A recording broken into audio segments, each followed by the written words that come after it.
Fala galera, tudo bem? Eu sou Wagner Salles e este é mais um vídeo sobre análise de obras. Caso você ainda não tenha visto, vou deixar nos cards outras análises que fiz aqui no canal. Então já deixa seu like para ajudar a gente, se inscreva caso ainda não seja inscrito e ative o sininho, porque toda sexta-feira tem vídeo aqui novo no canal. Dessa vez vamos conhecer o casal mais famoso da Idade Média, o casal Arnolfini, de Jan van Eyck. Este é seu quadro mais importante e durante o vídeo eu vou explicar por quê.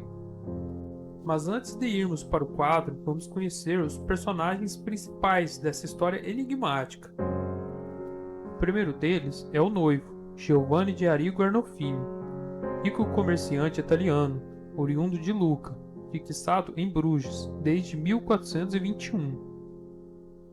Desempenhou cargos de importância na corte de Filipe III, Duque de Borgonha, cujo ducado pertencia então aos Países Baixos, e por sua vez sua noiva, Giovanna Cenami, procedida de uma família abastada italiana que vivia em Paris. Seu casamento havia sido planejado com muito cuidado.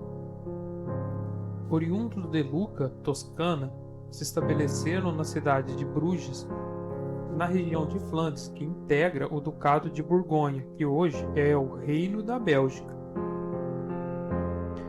Mas quem foi o artista dessa pintura? Foi o flamengo Jan van Eyck, em 1434. Ele foi um importante pintor local, que foi um dos precursores da pintura a óleo, ao lado do seu irmão. E por que isso é importante? Porque a grande maioria dos mestres da pintura que vieram depois usaram a tinta a óleo nas suas pinturas.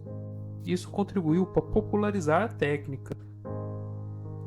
Além de que ele foi um dos primeiros a trazer a tridimensionalidade dentro de um quadro, a profundidade e os efeitos de luz, que vamos falar mais à frente. Mas, voltando ao casal, os Arnolfini e os Cenami eram membros da alta burguesia. Porém, mais que um retrato duplo, este quadro traz consigo símbolos, a religiosidade do casal e promessas e conceitos que eram fundamentais na época. De certo modo, podemos descrever a pintura como um contrato nupcial. Ela é um acordo entre importantes famílias, ou seja, uma obra que consiste em um pacto legal de um casamento poderoso.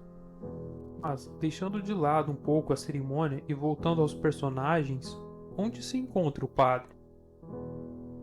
Não tem um padre oficializando a cerimônia, pois, até o Concílio de Trento, não era obrigatória a presença de um padre para a realização de um casamento. Agora vamos para a análise. E se eu te disser que essa obra nos faz testemunha deste casamento? Não de forma literal, mas figurada, e é aqui que entramos na análise. O jovem Arnolfini olha tranquilamente para sua noiva, enquanto segura sua mão docemente. Ele veste o que seria as roupas mais importantes e imponentes, tal como se espera da ocasião. Sua mão levantada mostra claramente o gesto de juramento, que é pedido durante o casamento. Sua noiva, por sua vez, inclina levemente a cabeça para baixo, mostrando submissão e respeito. Ao contrário do que muitos pensam, este não é um véu como os que as noivas usam. Este era um penteado da época e o véu branco faz parte dele. Ela vestida em boa parte por cor verde, a cor da esperança, o que aquela união simbolizava. Mas vejam que incomum a forma como ela segura seu vestido. Existem duas teorias sobre a posição da mão dela sobre a barriga, e agora eu vou dizer para vocês o que é. Alguns estudiosos dizem que este vestido e forma de segurá-lo eram uma característica da moda da época. Porém, para outros, existe uma outra linha de raciocínio, que a mão, a forma como ela segura o vestido, eram para dar uma ilusão ou simular uma gravidez. Desse modo, ia mostrar a capacidade reprodutiva do jovem Arnolfini. O espelho ao fundo é parte fundamental no quebra-cabeça enorme que existe nesse quadro. Lembra que havia dito que éramos testemunhas desse acontecimento? Vejam que ao se aproximar a imagem, vemos ao fundo o pintor de azul e uma testemunha de vermelho. Esse movimento de se colocar dentro da pintura inspirou outros artistas, como por exemplo Velázquez. Posso falar dele mais em outro vídeo. Aproveitando, já deixa seu like para ajudar o canal. Muito obrigado por ter contribuído com a gente. Valeu! Agora vamos voltar para o vídeo. A pessoa de vermelho ao lado do pintor, ao meu ver, nada mais é do que o espectador, ou seja, nós. A pessoa que vê o quadro e através dele está no casamento. E porque o pintor está na cena, ele escreveu sua assinatura, traçada acima do espelho numa elaborada grafia gótica, que nos diz Johannes de Van Eyck fluit it.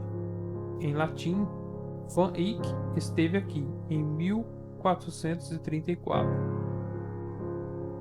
O artista inclui seu reflexo no espelho, indicando sua presença naquele momento.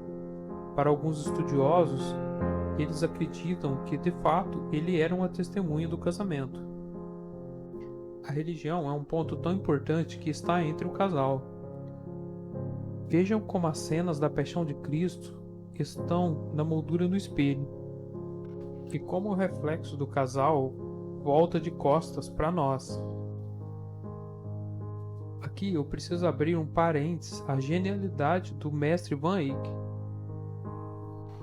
Ele elevou o realismo, a fidelidade da cena à obsessão, trazendo detalhes de luz e sombras riquíssimos em uma tela muito pequena. Sua pincelada é perfeita. Não à toa ele foi referência para grandes outros artistas e é considerado até hoje um grande mestre. Agora vamos voltar a falar dos símbolos que existem na pintura. Trago alguns elementos para nós refletirmos. Aqui, a única vela acesa no candelabro de 6 braços simboliza Deus, que tudo vê e abençoa a união do casal.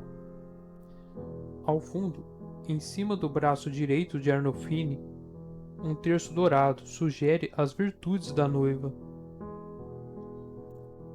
O cachorro entre o casal representa a fidelidade. Os pés descalços simboliza ritualmente o vínculo sagrado do matrimônio, e que aqui pisam em terras sagradas. As laranjas, conhecidas na época como maçãs de Adão, fazem uma alusão a Adão e Eva antes de cometer o pecado original. Acima, próximo à cabeça da noiva, a patrona dos partos, Santa Margarida, bem na cabeceira da cama. Apropriado, não? Agora vamos para alguns detalhes do quadro. O quadro foi feito em 1434. A técnica, como eu havia falado antes, é um óleo sobre madeira, aqui no caso o carvalho.